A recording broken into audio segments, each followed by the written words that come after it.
found this ER physician on Instagram a little while ago, and he has said he had people coming into the emergency room with thiamine B1 vitamin deficiencies. And that's so fascinating. But then you start to wonder, you're like, okay, well, whatever, you know, it's not happening to me. But the symptoms of the B vitamin deficiencies are irritability, fatigue, chronic fatigue, neurological symptoms, cardiovascular symptoms.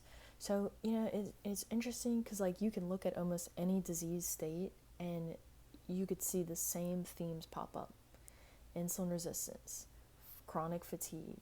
Because, like, the B vitamins, especially, affect the mitochondria the most. Mitochondria need B vitamins. So, when you're looking at your diet, and specifically, like, B12 is a huge thing, you look at your diet, you know, it's so important to get animal-based proteins in. You know, it seems like magic, really. But also, it's so important to know that sugar will compete for the same actions as some of these vitamins and minerals and nutrients. That's why when people go on the carnivore and ketogenic diet, when they're struggling, get really great results from it. So it's not really, you don't have to be like living in a place where like you're super strict with it all the time, you know.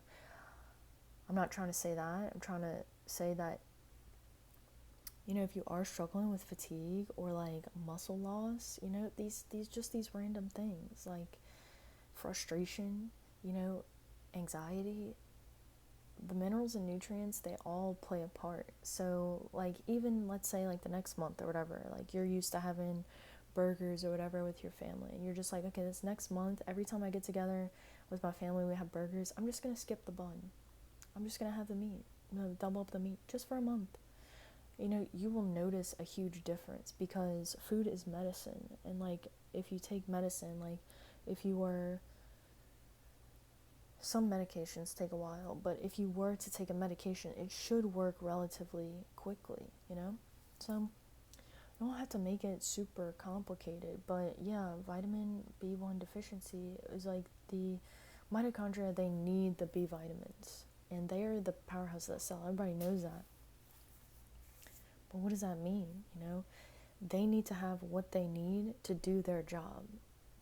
I was reading about iron sulfur clusters with them. So iron is super, super important. Where are we going to get high amount of available iron for us is in red meat, things like red meat. If you go to plants, they have non-heme iron, so it's not as available.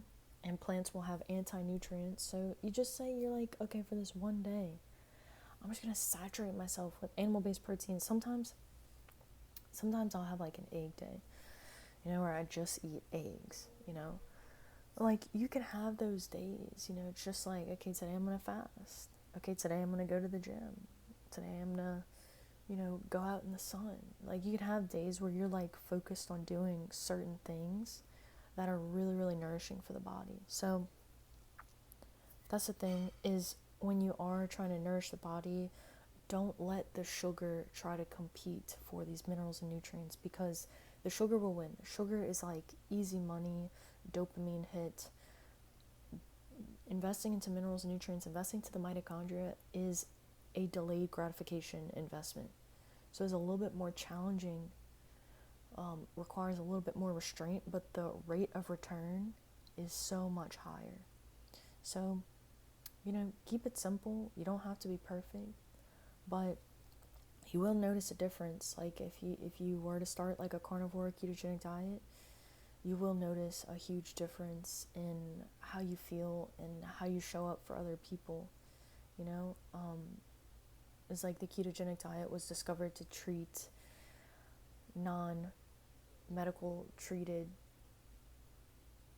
epileptic seizures. Sorry, I just had a moment of delay. But, you know, it's something fascinating to know that, like, okay, a disturbance of the brain was treated by a specific diet. So that's something to write down and note. You know, it's kind of amazing. Whenever I start to get nervous about, like, okay, maybe I do need some carbs or whatever, because of what we've been taught and what people will say, you think back to how it how it really affects people at their worst, at these really awful states. Go listen to the Carb Life, No Carb Life podcast, and you'll listen and you'll hear these stories, and people have been on it for like decades at a time now. So I just don't understand why we would be afraid from the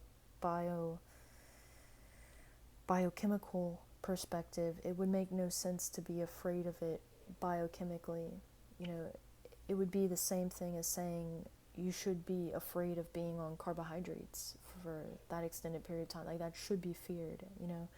And even the vitamin B1 deficiency, when we have high carbohydrates in the diet, it shuts off mitochondrial function. So if that doesn't tell you something, if not this give and take where sometimes we are eating carbs, and that's when I enjoy it with my family. Like, my grandpa turned 89 and I had pizza and cake. I didn't feel that great, but like, you can still like have a relatively like low carb diet and then still enjoy some things, some carbs in life when it really means something to you or you want to celebrate. It don't have to be perfect. Nobody's perfect.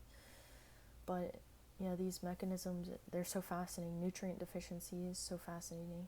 And also the resiliency of the body. Like, again, just listening to the stories on No Carb Life, like the positions that people are in and how they reverse is so interesting. It is so inspiring to hear other people's real life stories with diet. So it's fascinating. Go check it out. Anyway, I love y'all so much. Go look into B1 deficiencies, vitamin B1 deficiencies, B1 biochemistry, thiamine, and you shall see.